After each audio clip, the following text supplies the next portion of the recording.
찾아라, 이런 제목으로 같이 은혜를 나누면서 오늘 밤에도 기도의 제목 삼아보기를 원합니다. 자, 우리 이제 3월 달이 되었습니다. 새해를 맞이했는데 진짜 이 3월 달이 이렇게 빨리 왔다는 게 믿겨지지 않을 정도로 우리가 이제 3월 달이 되었는데, 오늘이 1일인데 첫 번째 수요일입니다. 그렇죠? 그래서 그동안 우리가 4주 동안 2월 달에 말씀 묵상 세미나를 했는데, 오늘 이 시간에는 3월 달을 맞이하고 또 새봄을 준비하면서 우리에게 필요한 것이 무엇인가, 돌파구가 좀 필요하다, 그런 생각이 제가 기도하는 가운데 그런 마음이 들었습니다. 우리가 익숙해서 가볍게 여기는 것 중에 하나가 있습니다. 그게 이제 기도 생활이거든요. 너무 말도 많이 듣고 또 우리가 기도하는 자리에 또 기도한다고 하는 이야기를 너무 많이 들어서 기도에 대해서 그 소중함을 우리가 간과한다고 할까요? 기도가 얼마나 중요한 일인지, 그것이 얼마나 큰 특권인지 우리가 그것을 놓칠 때가 있다는 거예요. 그래서 오늘 말씀을 통해서 우리가 그 은혜를 한번 생각해 보고, 또 실제로 기도는 해야 우리에게 유익합니다. 기도에 관한 아무리 주옥 같은 보석 같은 설교를 들었다 할지라도 실제로 우리가 기도하지 않는다면 아무 소용이 없는 거예요. 기도는 기도를 함으로써 배울 수 있는 것이기 때문에 우리가 기도를 적어보고 기도를 하는 그런 시간을 가져보려고 합니다. 자, 오늘 말씀은 너무 유명한 말씀이기 때문에 제가 간략하게 좀 요점만 좀 나누려고 합니다. 야곱이라는 사람이 있었습니다. 그는 고향 땅을 떠났어요. 20년 동안 외삼촌의 집에서 생활을 했습니다. 왜 떠났는지 여러분 잘 아시죠? 그래서 그곳에서 많은 처자식을 얻게 되었고, 또 많은 가축을 얻게 되어서 큰 부자가 되었습니다. 그래서 20년 만에 보엘세바라고 하는 자기의 고향 땅으로 돌아오는 겁니다. 근데 돌아오는 그 길에 문제가 생겼어요. 자기를 죽이겠다고 벼르고 있는 한 사람이 있습니다. 그 사람이 누구죠? 형 에서죠. 그래서 먼저 가족을 보내고 짐승을 보내고, 그리고 지금 답답한 무서운 현실 앞에 그런 고민하고 있는 겁니다. 자, 오늘 이 12절에 보면 이렇게 시작됩니다. 그 밤에 야곱은 일어나서 두 아내와 두 여종과 11 아들을 데리고 야복 나루를 건넜다 그랬습니다. 낮에는 너무 뜨겁기 때문에 행군을 할 수가 없어요. 행진을 할 수가 없어요. 가기가 어려워요.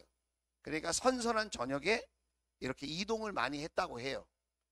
그래서 밤에 야곱과 그 아내와 여종과 11 아들과 짐승들을 데리고 야복 나루를 건넜는데, 야복 나루는 요단강의 한 지류예요. 지류. 자, 23절에 건넜어요. 야곱은 이렇게 식구들을 인도하여 개울을 건너보내고 자기에게 딸린 모든 소유도 건너보내고 난 다음에 24절 뒤에 홀로 남았는데, 홀로 남았다는 말을 기억하세요. 신앙생활은 같이 하는 거지만 중요한 순간에는 하나님 앞에 혼자라는 사실도 기억해야 돼요. 우리는 어떤 시대에 살고 있냐면, 혼자 남겨지면 실패한 사람이다, 인기가 없는 사람이다, 뭔가 부족한 사람이다, 이런 생각을 해요. 그래서 SNS에 열심히 올립니다. 나는 바쁜 사람이야. 나 이것도 먹으러 가야 되고, 나 이렇게 놀러 가야 되고, 나 이 일도 해야 되고, 저 일도 해야 되고, 이렇게 사진도 찍고 저렇게 사진 찍어서 나는 굉장히 바쁜 사람이고 나는 굉장히 행복한 사람이다, 이런 걸 막 자랑하고 싶어 해요. 근데 사실은 빈 깡통이 요란하다고, 실속 없는 사람들이 그런 거를 올리기도 해요. 그게 중요한 게 아니라는 거예요. 중요한 건 뭐예요? 하나님 앞에 홀로 설 줄 아는 담대함이 중요하다는 거예요. 한번 따라서 하겠습니다. 신앙은 하나님 앞에 서는 것입니다. 하나님 앞에 서는 거예요. 사람 앞에 서는 게 아니에요. 여러분이 오늘 어떤 이유 때문에 이 자리에 왔는지 하나님이 아시겠지만 여러분도 생각해야 돼요. 내가 하나님 앞에 단독자로, 내가 하나님 앞에 천국의 순례자로 내가 하나님 앞에 나온 것이다. 여러분 그런 믿음이 있게 되기를 주의 이름으로 축복합니다. 그런 믿음으로 서야 돼요. 그러니까 찬양할 때 사람을 의식해야 되지만 그것 때문에 매이면 안 돼요. 나는 하나님께 찬양하는 거예요. 기도할 때도 공동체가 함께 예배드린다는 생각을 해야 되겠지만 더 중요한 것은 내가 하나님 앞에 기도드리고 있는 거예요. 1대1로. 예배를 드릴 때도 하나님 한 분 주목하는 거예요. 여러분 하나님 앞에 홀로 설 수 있는 용기가 있게 되기를 주의 이름으로 축복합니다. 여러분 기도할 때 나는 혼자라는 생각 해보신 적 있나요? 내가 의지할 것이 아무것도 없어. 가족이 있지만 소중하지만 가족 보고 도와달라고 할 수 없을 때, 친구들이 있고 동기들이 있고 주위에 이웃들이 많이 있지만 그 이웃들에게 동기들에게 도와달라고 말할 수 없을 때,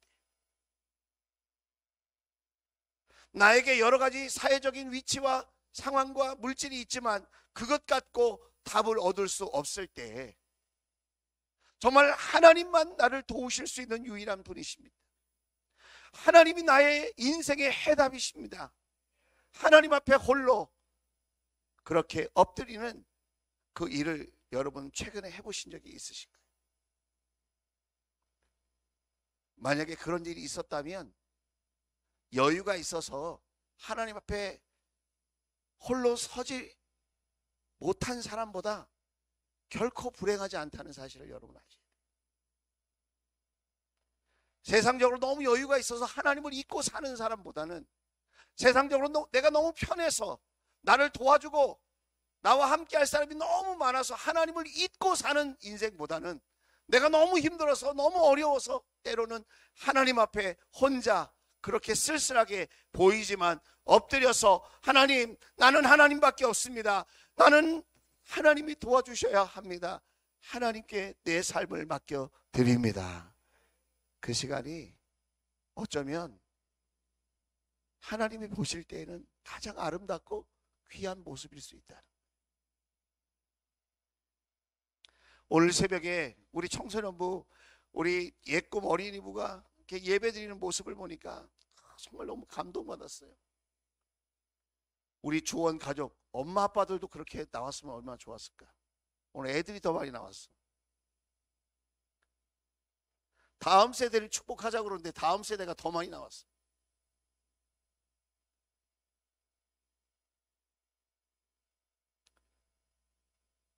새벽에도 하나님 앞에 하나님만이 답입니다. 이런 사람이 여러분 하나님 앞에 엎드리게 되는 것 같아요.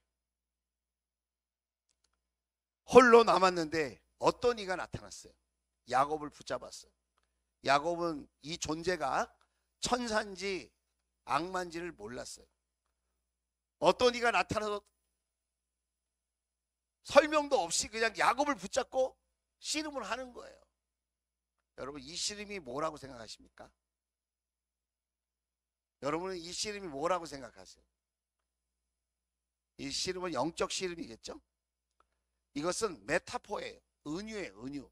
정말 씨름을 했다는 것을 얘기하는 걸까요? 그럴 수도 있겠지만 그 얘기를 하는 게 아니에요. 씨름을 하듯이 뭘 했다는 걸까요? 예배했다는 거예요. 예배했다는 거예요.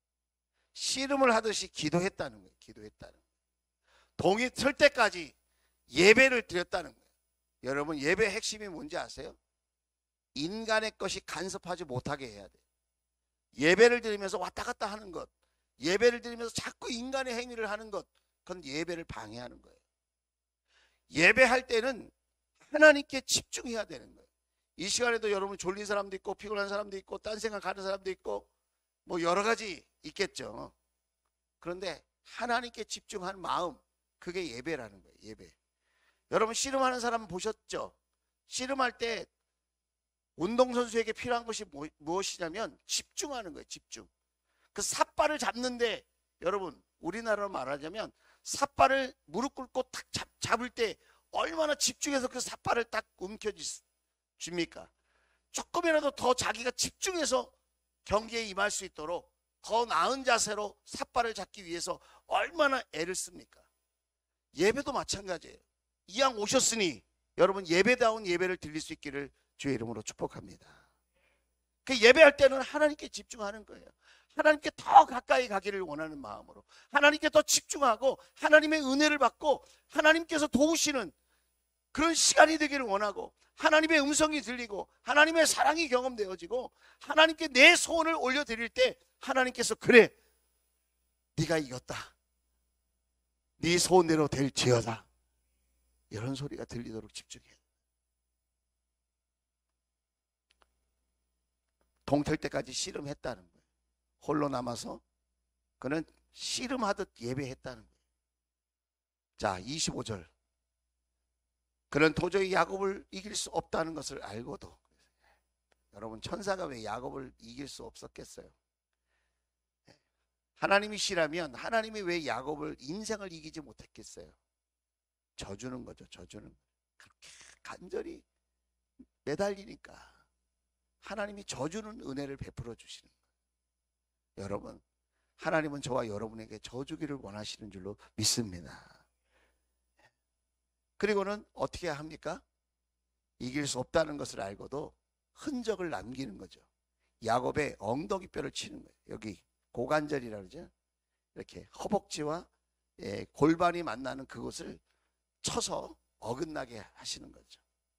야곱은 그와 씨름을 하다가 엉덩이뼈를 다쳤다. 여러분, 왜 그러셨을까요? 왜 그랬을까? 네? 왜 이렇게 하나님이 져줄 것 같으면 그냥 깨끗하게 져주시지 왜 엉덩이뼈 이렇게 고장나게 하셨을까? 여러분, 엉덩이뼈가 다쳤으면 어떤 일이 일어날 것 같아요? 야곱에게 걸을 때마다 움직일 때마다 아프겠죠. 네? 뭐 하라는 거예요? 하나님과 겨루었던 그 시간을 기억하는. 신앙생활에서 중요한 건 뭐냐면 은혜 받는 그 순간도 중요하지만 축복받는 그 순간도 중요하지만 하나님을 잊지 않는 거예요. 우리가 얼마나 간사한 존재냐면 은혜 받을 때 막 눈물 콧물 쏟고 막 응답해 주시면 주님 뜻대로 살겠다고 그렇게 큰 소리 쳐도 내가 직분만 받으면 내가 정말 헌신하는 사람이 되고 순종하는 사람이 되겠다고 하고 그리고 나서 다 잊어버리는 거예요. 자기 뜻대로 자기 멋대로 자기 감정대로 자기가 하고 싶은 대로 그렇게 살고 싶어 해요. 사람들 너나 나나 뭐 누구 할 것 없이 우리는 그런 존재예요. 그러니 우리 하나님께서 야곱에게 흔적을 남겨주시는 거예요. 갈라디아서 6장에 사도 바울이 나를 괴롭게 하지 마십시오. 나에게는 예수의 흔적이 있습니다. 복음을 전하면서 교회를 세우면서 제자들을 세우면서 선교지를 다니면서 내가 만났던 그 고난의 흔적이 나에게 있습니다. 사도 바울이 그렇게 고백했던 것처럼 야곱에도 하나님이 해주고 싶으셨어요. 그게 뭐냐면 똑바로 걸으면서 잘난 척하고 지멋대로 교만하게 사는 인생이 되어서 영적으로 실패하는 존재가 되기보다는 비록 엉덩이뼈를 어긋나서 걸을 때마다 불편하고 힘들지만 하나님 앞에 겸손하고 이건 하나님이 주신 은혜야, 이건 하나님께서 주신 응답이야, 이것은 하나님께서 주신 축복이야, 할렐루야. 그거를 잊지 말고 살라고. 저와 여러분에게도 그런 흔적을 주시기를 원하신다. 어려움이 꼭 실패를 의미하는 게 아니고요, 우리에게 고난을 의미하는 게 아니다. 그런 고난과 아픔이 있다면 하나님을 기억하면 되는 거예요. 내가 90%의 세상의 복을 받았어도 그 90% 때문에 하나님을 잊는다면 그 사람은 영적으로 실패한 사람. 그러나 내가 세상의 복을 10%밖에 받지 못했다 할지라도 내가 90% 하나님을 생각하면서 사는 인생이 되었다면, 하나님을 기억하고 하나님께 감사하며 예배하는 인생을 살았다면 그 사람은 어쩌면 하나님께서 더 귀하게 여기시는 축복의 사람일 수도 있겠다. 할렐루야. 사람의 기준으로 보지 말라는 거예요. 우리는 늘 세상의 기준으로 누구는 성공하고 누구는 실패했다. 누구는 잘 산다, 못 산다. 자꾸 그런 얘기를 해요. 그게 맞을 수도 있지만 하나님의 눈에는, 하나님의 마음에는 다르게 보일 수 있다는 사실을. 여러분, 하나님 앞에 진심으로 예배드리는 사람이, 하나님께 홀로 엎드려 기도할 줄 아는 사람이 오히려 더 큰 복을 받은 사람일 수 있다. 할렐루야. 그걸 우리가 잊지 말아야 된다. 자, 그래서 엉덩이뼈를 다쳤어요. 야곱은 그 이후로 일평생 이 야복강 나루터에서 하나님 앞에 홀로 예배하고 기도하는 그 순간을 잊지 않았다는 거예요. 자, 그 다음에 보세요. 26절에 그가 날이 새려고 하니 놓아달라고 하였지만 야곱은 자기에게 축복해 주지 않으면 보내지 않겠다고 때를 썼다. 이제 알았어요. 아, 이 마귀가 아니고 천사구나, 하나님이시구나. 그걸 알았어요. 헤어져야 될 시간에 간청하는 거예요. 하나님 축복해 주세요. 그동안 야곱은 열심히 살았어요. 열심히 사는 것이 뭔 문제가 되겠어요? 그러나 여러분가 아세요? 열심히 살아도 모든 재산을 다 이룰 수 있다는 거예요.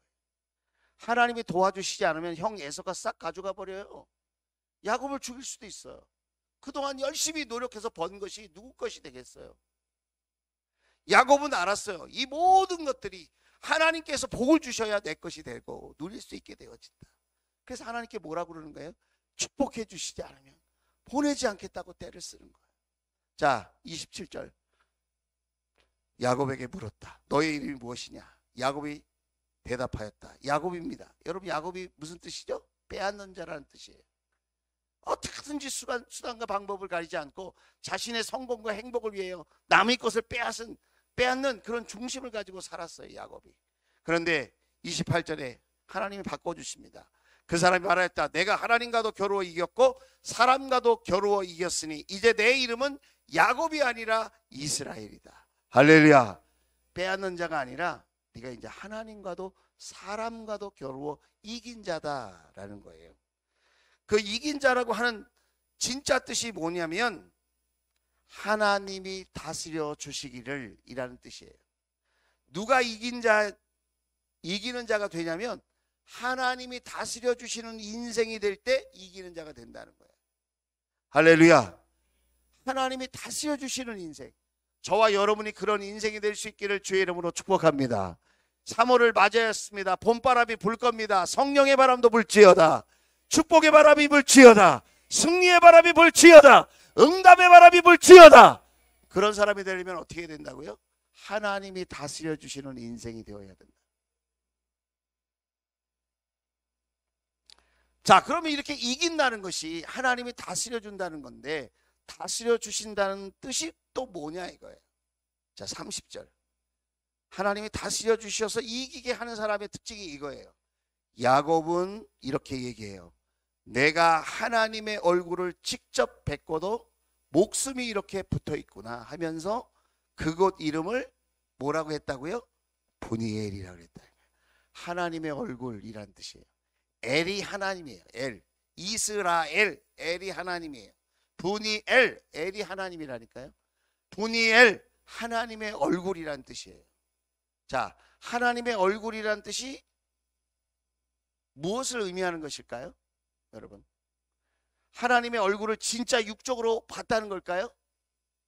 여러분, 출애굽기에 보면 모세가 하나님 얼굴을 보여달라고 합니다. 하나님이 뭐라고 그러시죠? 내 얼굴 보면 넌 죽어. 그래서 하는 뒷모습만 보여주십니다. 그런데 야곱은 봤을까요? 아니에요. 이것도 메타포예요. 은유예요, 은유. 여기에 뜻이 있다는 거예요. 모세도 야곱도 하나님 앞에 가장 가까이 간 사람이라는 거예요. 얼굴을 봤다는 것은 가까이 있었다는 거예요. 가까이 있었다. 씨름하듯 집중하여 예배를 드리는 사람, 씨름하듯 그렇게 하나님께 기도하는 사람은 어떤 증거가 있냐면 하나님을 가까이 하여 교제한 영적 체험이 있게 되어진다는 거예요. 예배를 드린 사람은 사람 뒤통수를 보고 가는 게 아니에요. 사람의 말을 가슴에 품고 가는 게 아니에요. 환경을 보고 가는 게 아니에요. 하나님의 얼굴을 보고 가는 거예요. 할렐루야. 하나님의 얼굴을 볼 수 있게 되기를 주의 이름으로 축원을 드립니다. 하나님의 얼굴을 봤다는 것은 진짜 봤다는 게 아니라 하나님 앞에 가까이 갔다는 거예요. 가까이. 하나님 앞에 가까이 가서 하나님을 느꼈다는 거예요. 하나님의 숨소리, 하나님의 마음, 하나님의 뜻, 하나님의 말씀, 하나님의 사랑, 그거를 경험했다는 거예요. 진짜 예배한 사람은 그래서 삶이, 생각이, 마음이 바뀌기 시작해요. 예배가 예배답게 드려지지 않으니까 자꾸 자기의 본성과 육적인 마음으로 살게 되는 거예요. 예배를 진짜 드리는 사람이 되어서 하나님의 영광을 구하고 하나님께 가까이 가는, 하나님께 집중하는 그런 예배를 드리는 사람은 생각이 변하고 마음이 변하고 인생이 조금씩 변하는 것이 맞아요. 왜냐하면 가까이 하는 사람 때문에 사람은 변하거든요. 요즘 누구랑 가까이 하십니까?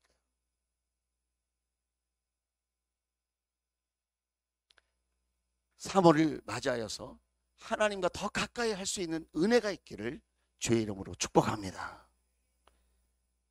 그럴 때 하나님의 다스리심이 경험이 되고 그때에 우리는 승리하는 자가 되어질 줄로 믿습니다.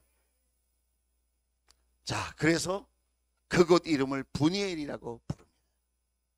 자, 이제 여러분 종이 나눠 드리겠습니다.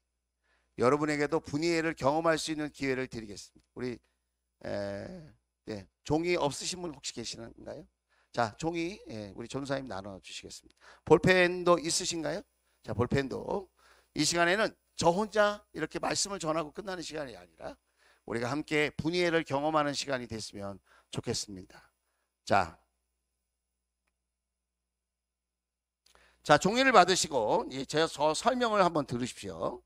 자, PPT에 보면 요한복음 16장 24절이 나와 있습니다. 자, 요한복음 16장 24절.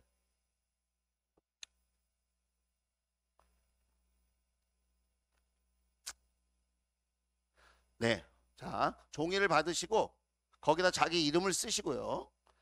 그 다음에 저에게 이제 집중해 주시면 됩니다. 자, 볼펜이 없으신 분도 손 들면 드립니다. 네, 자, 앞에도 없으시네요. 네. 자, 요한복음 16장 24절 여러분 그 종이에 쓰십시오.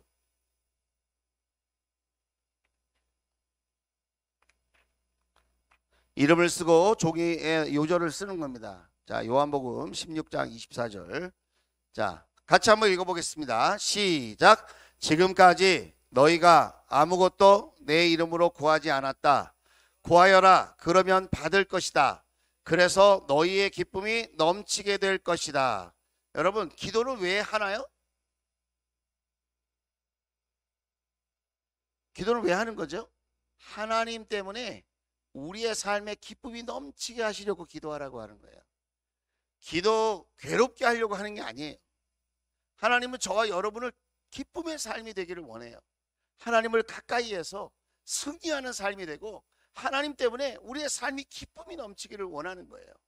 여러분 믿을 수 있기를 주의 이름으로 축복합니다. 요한복음 16장 24절 이렇게 쓰십시오. 자, 그 다음에 자, 여기 보면 구하여라. 그러면 받을 것이다. 그럼 구체적으로 뭘 구하라고 하는 것이냐? 누가복음 11장 10절에서 13절이에요. 요절 주소만 쓰세요. 거기 내용은 집에 가서 써.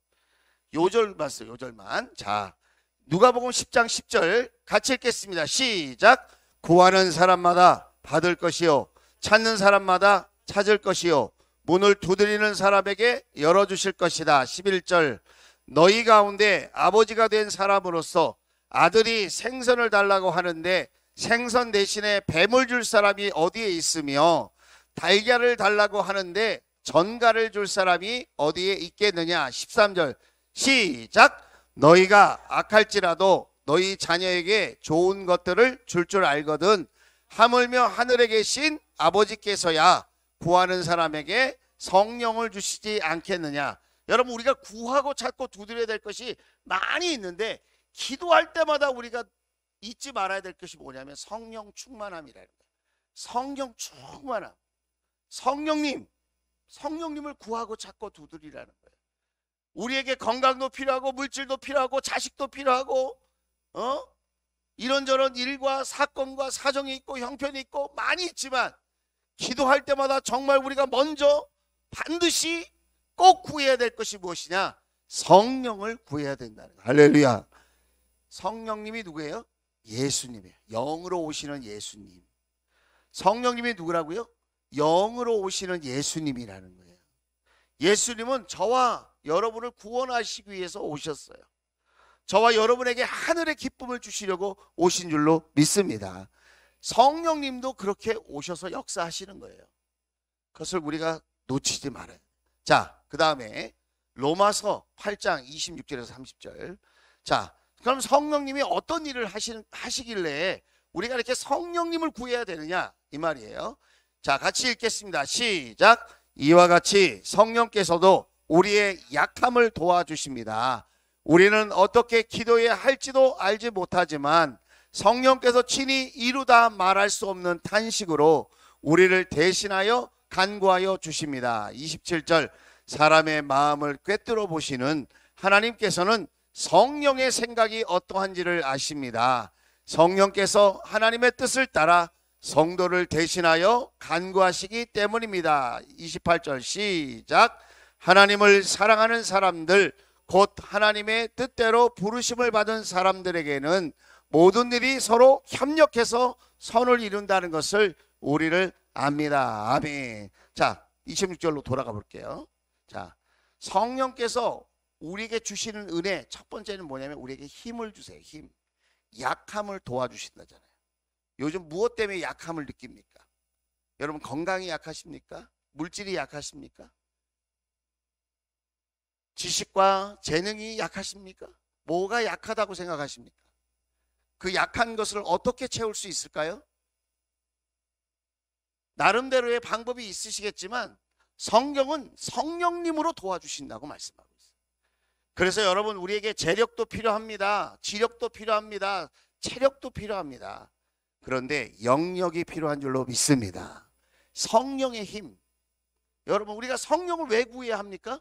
성령님이 파워예요. 파워. 우리의 현실을 돌파할 수 있는, 영적인 침체를 돌파할 수 있는, 우리 가정이 새롭게 나아갈 수 있는 그 힘이 성령님으로부터 우리에게 주어진다. 할렐루야. 그래서 세상 것으로 여러분 도움을 구하려고 하지 말고 성령의 힘으로 다시 일어설 수 있게 되기를 주의 이름으로 축원을 드립니다.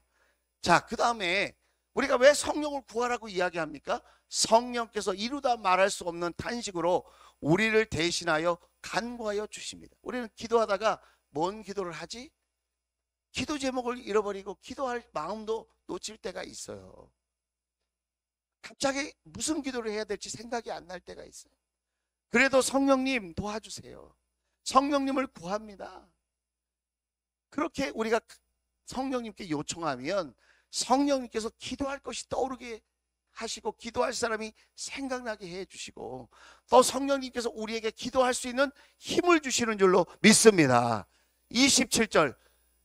그래서 사람의 마음을 꿰뚫어 보시는 하나님께서 기도하러 앉았을 때, 여러분이 예배하러 앉았을 때 여러분을 꿰뚫어 보시는 분이 계세요. 그분이 성령님이에요. 하나님께서는 성령의 생각이 어떠한지를 아십니다. 성령께서 하나님의 뜻을 따라 성도를 대신하여 간구하시기 때문입니다. 할렐루야. 이걸 지혜라고 그래요. 성령께서 주시는 지혜. 하나님의 뜻을 알게 하고 성령의 생각이 무엇인지를 알게 하는 거예요. 그래서 여러분 우리가 성령님을 구하면 영적인 힘이 주어지고 영적인 지혜가 우리에게 임하게 되어질 줄로 믿습니다. 그래서 VIP를 대할 때, 목장을 섬길 때, 교회 생활을 할 때 성령님을 구하면 성령님이 지혜를 주십니다. 감당할 수 있는 힘이 되어 주십니다. 돌파하게 하시는 줄로 믿습니다. 이기게 하실 줄로 믿습니다. 나 때문에가 아니라 성령님이 그렇게 하신다. 성령님이. 예? 성령님이 그렇게 하신다는 거예요. 그래서 그렇게 우리가 성령님을 구하면 어떤 일이 일어나느냐? 28절 같은 일이 일어난다는 거예요. 파란색부터 시작. 하나님의 뜻대로 부르심을 받은 사람들에게는 모든 일이 서로 협력해서 선을 이룬다는 것을 우리는 압니다. 할렐루야. 선을 이룬다는 것은 하나님께 영광 돌리게 하고 유익하게 되고 만족하게 된다는 거예요. 성령님께서 그렇게 도와주실 줄로 믿습니다. 자, 그래서 우리가 기도하는 거예요. 여러분에게 예를 한 사람 들어드리겠습니다. 요즘 제가 가장 주목하는 목회자이면서 이분이 쓴 책은 성경 다음으로 읽고 싶은 그런 충동이 생길 정도로 매우 존경스러운 분입니다. 그 목사님의 이름은 팀 켈러라고 하는 목사님입니다. 저와 사분 공부를 하면서 탕부 하나님이라는 책을 같이 이렇게 독서하면서 이렇게 대화를 나눠 보신 분이 계실 거예요. 이분은 뉴욕 맨하탄 그 도시 한복판에 개척을 해서 자신의 교회를 성장시켰을 뿐만 아니라 100여 개의 지교회를 세웠습니다. 그리고 많은 저술과 강연을 통해서 이 시대에도 복음만이, 예수님의 십자가와 부활만이 대안이다, 인생의 답이다, 세상의 답이다, 그걸 보여주는 목사님 중에 한 사람이에요. 그런데 이런 목사님에게도 어두운 밤이 찾아왔어요. 그게 뭐냐면 암병이 발견된 거예요. 한참 목회를 힘있게 할 때에 암병이 찾아온 거예요. 여러 차례 수술을 받고 치료를 받았습니다. 그런 가운데 설상가상 사모님도 크론병, 장에 염증이 생겨서 고통받는 질병이에요. 쉽지 않은.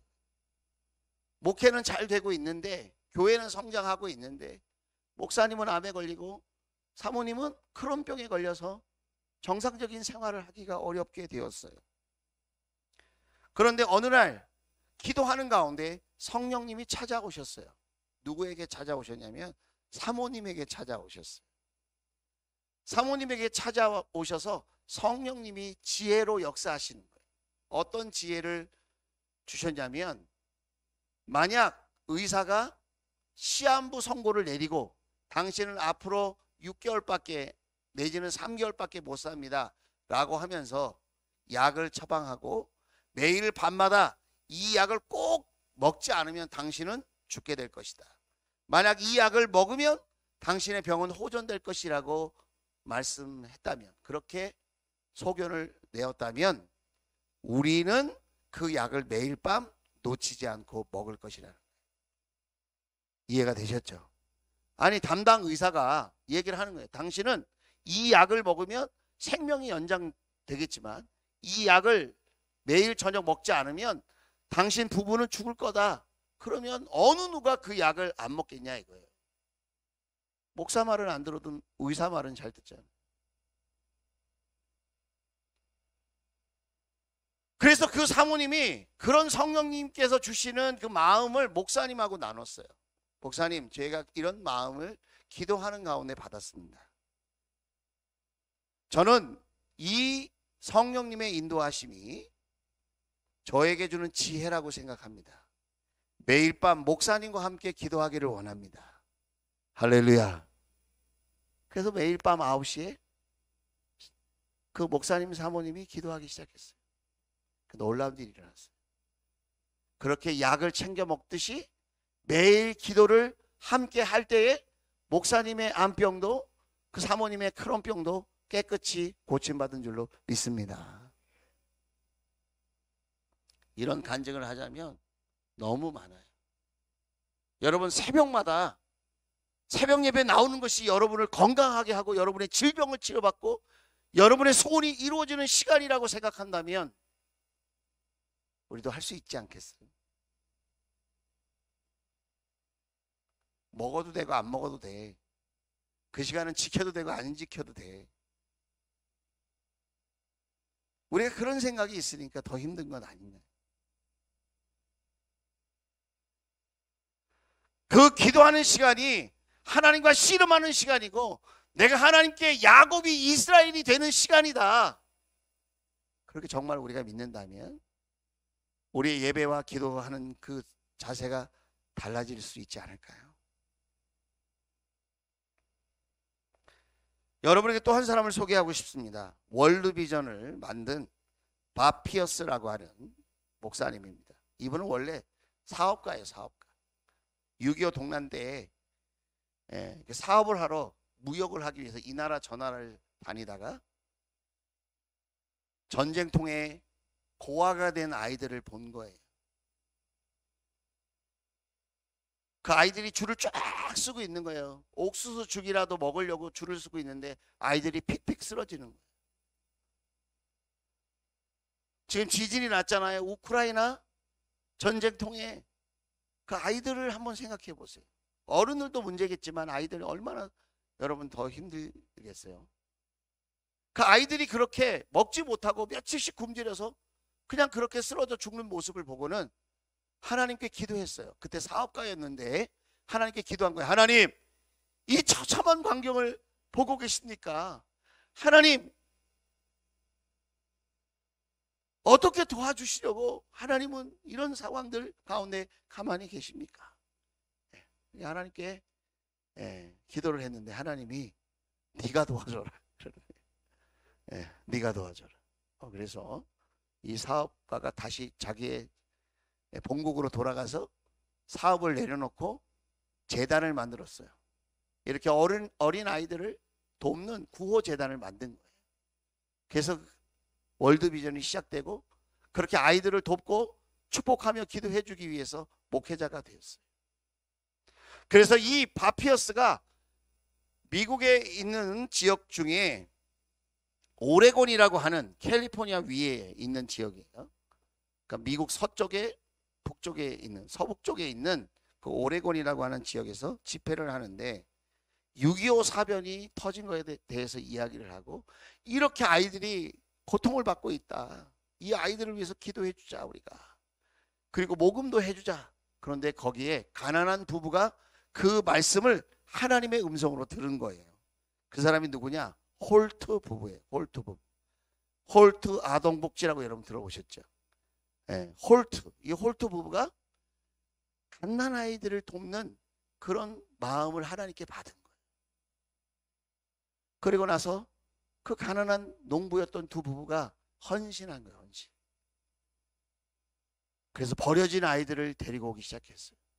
홀트가 6.25 사변 당시에 우리나라에 와서 6명인가 7명의 고아들을 데리고 자기 미국 땅으로 오는 것으로 돕는 것이 시작됐다고 해요.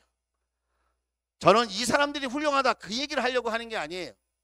기도했더니 하나님께서 음성을 들려주시고 기도했더니 성령님께서 역사하셔서 기도했더니 이들에게 사명을 주시고 인생을 더 값지게 보람있게 살 수 있도록 그렇게 축복해 주셨다는 거예요. 할렐루야.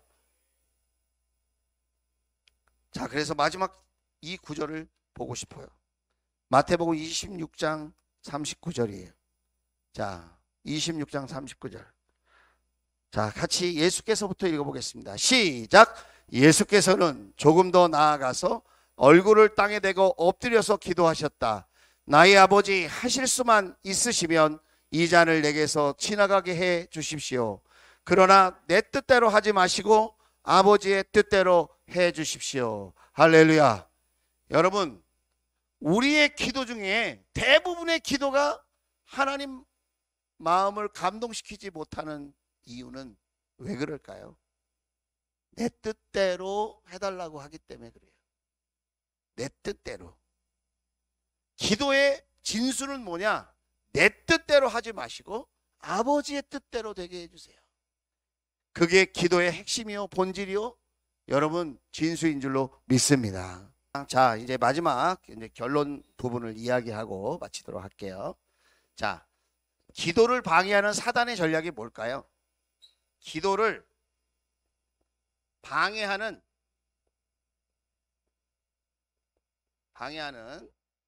사탄의 전략이 있어요.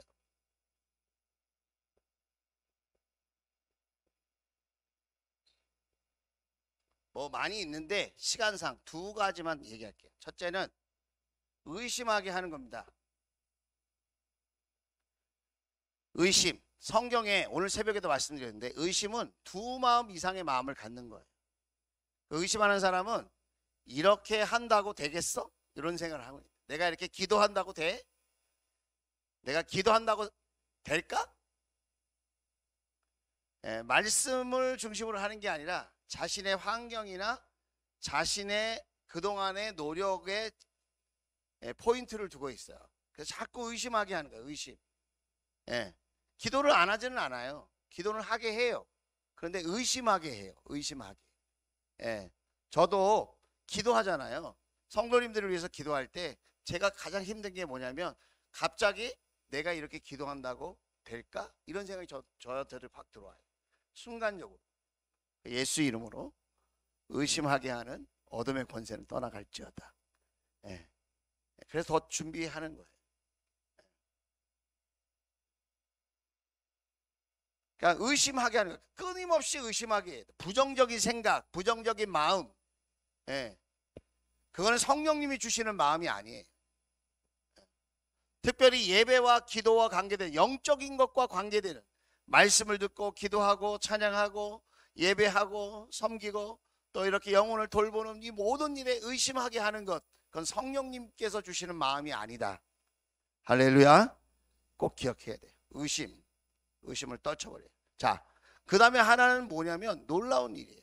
이거는 많이 속아요. 사단에게. 열심히 살게 하는 거예요. 열심히 사는 사람의 특징이 뭔지 아세요? 굉장히 바쁘다는 거예요. 바빠. 1번 바쁘다. 그래서 이런 말이 있어요. 바쁜 목사는 나쁜 목사다.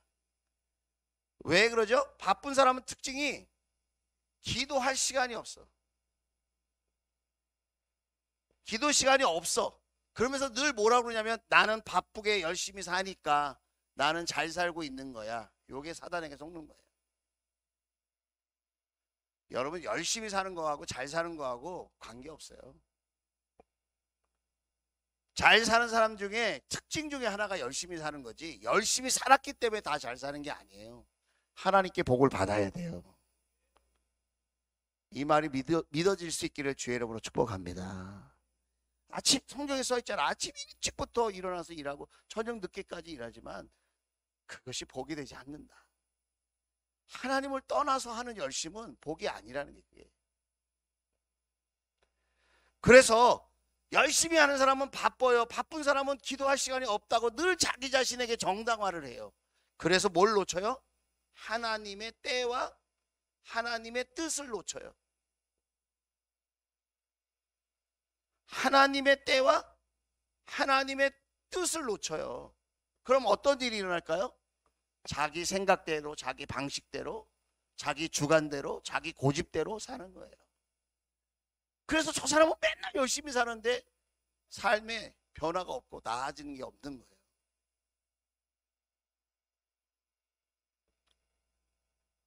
나를 한번 점검해 보세요. 너무 열심히 살고 있는 거 아니에요? 기도할 시간이 없을 만큼, 예배 드릴 시간이 없을 만큼 이 시간이 맨날 2순위, 3순위, 4순위로 맨날 밀려. 기도 시간이. 그러면 하나님의 때와 하나님의 뜻을 맨날 놓치는 거예요. 버스 떠난 다음에 손 들어봐야 아무 소용이 없어요.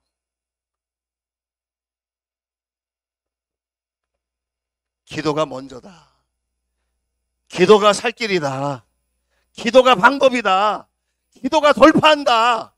여러분, 성령의 바람은 우리가 말씀을 붙들고 기도할 때 우리에게 불어닥칠 줄로 믿습니다. 우리 가정이, 우리 목장이, 우리 교회가 살 길, 우리 인생이 살 길, 그것은 말씀을 붙들고 기도하는 거예요. 열심히 살지 마세요. 기도하지도 못할 만큼 열심히 살면 안 돼요. 예배드리지도 못할 만큼 열심히 살면 안 돼. 기도부터 해야 돼요.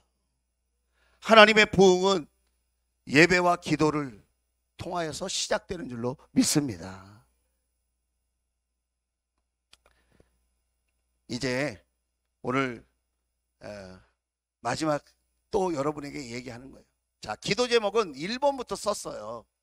우리가 기도할 때는 몇 번부터 해야 될까요? 5번부터 하는 거예요. 5번부터. 기도가 짧은 사람들 늘 1번만 기도해. 그리고 1번에서 좀 더 나아가서 2번까지 기도해요. 그리고 집에 가는 거예요. 조금 더 성숙한 사람 3번까지 해. 그리고 집에 가. 이제 기도 많이 했어. 3번까지 하고는 집에 가요. 근데 하나님의 마음은 어디에 더 있는 줄 아세요? 우리 1번부터 5번에 다 하나님의 마음이 계시지만 기도할 때 5번부터 하는 거예요. 5번. 열방과 세계와 선교지서부터 하는 거예요. 나라와 민족을 위해서 기도하는 거예요. 그 다음에 우리 교회와 목장을 위해서 기도하고 우리 가정을 위해서 기도하고 내 기도는 맨 마지막에 하는 거예요. 그렇게 하면 30분 이상 하게 돼 있어요. 기도의 패턴을 한번 바꿔봅시다. 할렐루야. 우리는 다 이기적이고 자기중심적이어서 1번부터 하고 싶어 해요. 1번, 2번. 그 패턴을 바꾸면 기도의 지경이 넓혀지고 우리의 인생의 지경도 넓혀지게 될 줄로 믿습니다. 우리가 꼭 이 사실을 붙들고 승리할 수 있는 저와 여러분 될 수 있기를 주의 이름으로 축복합니다.